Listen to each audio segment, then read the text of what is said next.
Oleme näinud karusi, on hundi ulgu kuulda olnud, on Ilves on siin samas lauda otsas, on käinud seal, kus on silt, on üleval meil, seal oli Ilves. Meil oli üks teine koer, selline karvane laste lemmik, selline külakrants.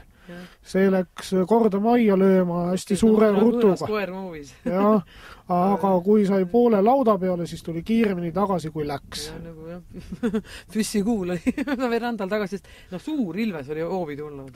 Hästi suur, sest siin jäljetundjad käisid vaatamas ja ütlesid, et vana tark loom. See peab olema väga vana ja väga kaval tark loom. Et see konnakrooksud ja see pääsukse sidin ja et see korvab selle sügisnukruse, selle raskuse, mis see novembri hullukuul või siis sellel porikuul või et selle raske aja siis kus ingeliselt on nagu raske maal olla mõnes mõttes, et kits on nii palju kaval, et kui ta ei saanud õunapuu otsast enam õunu kätte, siis lammas läks õunapuu alla, maast sööma sealt, siis kits hüppas selga ja sõi lamba seljas neid õunu, nii et aga kitsed ikka sellepärast, et lehm tundus alguses liiga suur. Et mina ei olnud elu sees ühtegi looma lüpsnud, ei lehma ega kitse ja lehma pidamine tundus lihtsalt keeruline alguses, et on liiga suur omade trikkide ja muude et välja teda kuulata. Lehm on ka ju noor loom, kui tuleb, ta peab samamoodi õpetama lüpsis seisma ja seda. Ja ka seda kasulikkust me teadsime läbi Vigala sassi. Et Vigala sassi juures on kunagi käidud ja tema siis ravitseja targana siis teadis soovitada kitsepiima, et kui on kopsuhädad, et siis kitsepiima, õigemini sokuga koos siis veeta aega. Sokuga veeta aega, ütleme kuskil kuu aega ja sellises laudas, kus soku virtsast pisarad jooksevad. No jah, kus oli selline vänge ammoniaak. Vänge hais sees ja siis on kopsuastmad ja bronhiidid ning muud kopsuhädad on kui käega pühitud. Et sest sokud, ütleme otse, kusevad endale habemesse. Hinna ajal just, et mehisem olla. Ihaldusväärsem olla, et siis nad kusevad sinna. Ja siis see hais on tõesti väng. Et me tegelikult lüpsamegi enamus aja õues. Päris talvel pakasega ei ole vahet, siis nad ei hindle ja laut on lõhnavaba täiesti siis. Aga siis, kui see jooksuaeg on, siis me ikka katsume nad eraldi hoida ja lüpsame eraldi niimoodi. Siis peab eraldi hoidma, sest siis on muidu niimoodi, et talled tulevad ebasobivatel ilmastiku aegadel. Jah, kas seal keset talve päris või keset suve seasta küll oli meil sellised kitsi, kes määras, me peab lihaks tegema, sest nad ei anna piima, mis me neist hoiame. Aga siis oli üllatus esinemised. ja Robu Redevedi. Ja, keset suve poeg, sest taas ikka meil märtsi lõpp, aprilli algus on, vahest hiljem seal, aga see suvi oli keset juulikuudel olid meil talled. Mis siin veel lehma, ütleme, kahjuks meie otsustamisel oli kaalukausil see, et lehm tahab circa 4-5 tonni lehma saada üksinda endale, või tähendab heina. Ja siis, aga 10 kitse tahavad saada ühe lehma heina. Ja mis veel on see, et kitsed on hästi elavaloumulised, targad. Ma tahtsin seda rääkida, et ühe klaasi kitsepiima joomine võrdub 1 liitri lehmapiima joomisega.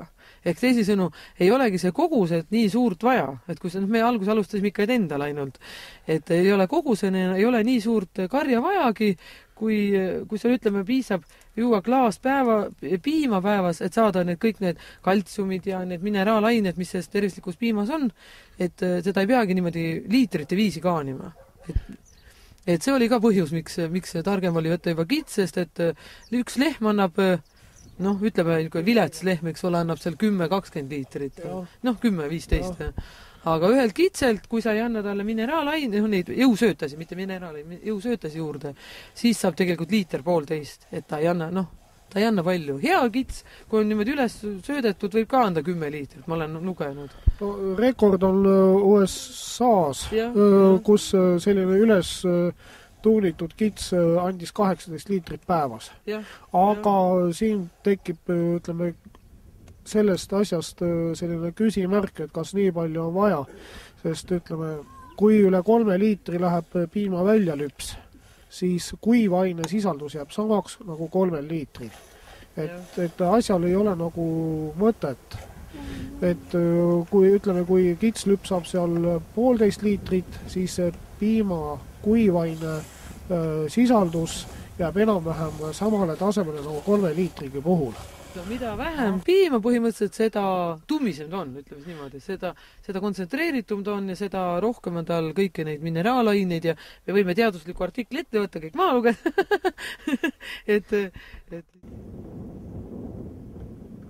Ja ka siin paljud inimesed ütlevad seda, et oi, et kas kitsepiim ei ole liiga rasvane, et mina rasvast piima ei taha. Kitsepiima sai tehtud siin mingi aeg tagasi tehtud proovid, valku oli 3,8 ja rasva 4,2, et ta ei ole lehmapiimast sugugi rammusam. Rammusaks läheb lehmapiim ja kitsepiim sellisel juhul, kui hakkavad loomad kinni jääma. No, on tiined. On tiined, et enne poegimist siis on vaja loomal puhata ja koguda jõuda endale ja siis kõhus kasvavale tallele. Ja see rasvas jutt on veel see, et kui piimas on see rasvis välja võetud, nii nagu rasvava piime poes võib osta, on see, et inimene ei omista sealt kaltsiumi, sest kaltsium on rasv lahustuv. Ja kui piimas ei ole rasva, siis on põhimõtteliselt lihtsalt selline valge joogi joomine, et selles puudub igasugune mõte, ma ütleksin. ja rasva peab olema vähemalt 3,5%. Jah, et siis saab inimene oma selle kaltsiumi kätte ja kõik need mineraalained, mis D-vitamiin, eks ole, ja siis see kaltsium, PP-vitamiin, magneesium, mangaan, mis see veel oli? Seal on väga pikk nimekiri nendest mineraalainetest ning vitamiinidest. Ja siis neid vitamiine on seal rohkem, ütleme, mahulises koguses, kui nüüd on lehmapiimas. Et mispärast me siis valisime piimakitsed? See on lihtne põhjus. Sealt saab piima, kui nüüd viitsida, saab ka nahka ja kui sikud on piisavalt suured, teha nad lihaks, endale toiduks. Sest ütleme, kitse kui sellise liigi liha on väga taine. Seal on rasvaprotsent on 5,1. No dieetliha. Dieetliha.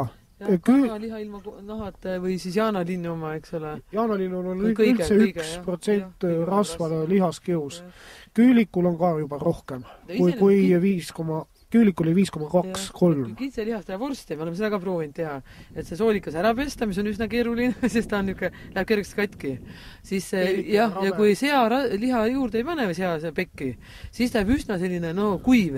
Kuiv liha. Jah, et kui maitseaineid panime ainult maitseaineid, mingeid värvaineid ega lõhnaaineid ega neid maitsetugevdajad või selliseid säilitusaineid, siis ta jääb selline hall tegelikult, kui vorsti osta. See ilma mingi värvaineta, siis on ta selline hallikas.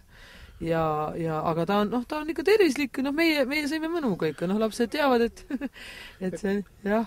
Ja liha on iseenesest üsna kerge teha, et see ei ole nii suur kunst, et kui on maal elamine või ka linnas, kelle on ahjud, need puuküttelahjud siis, et lihtsalt panna haudepotti, sinna juurikad juurde, ahi ära kütta ja peale kui ahi on küdanud, sööd on ainult alles, see haudepott nahju ja on paari tunni pärast hea soe söök valmis, nii et eriti talvele ise lähme õue toimetusi tegema, ennem kütame ahju, paneme söögi sisse ja õuest tulle saame ootab juba soe söök. Et selles mõttes saab väga niimoodi mõnusal moel toa soojaks ja söögi ka valmis.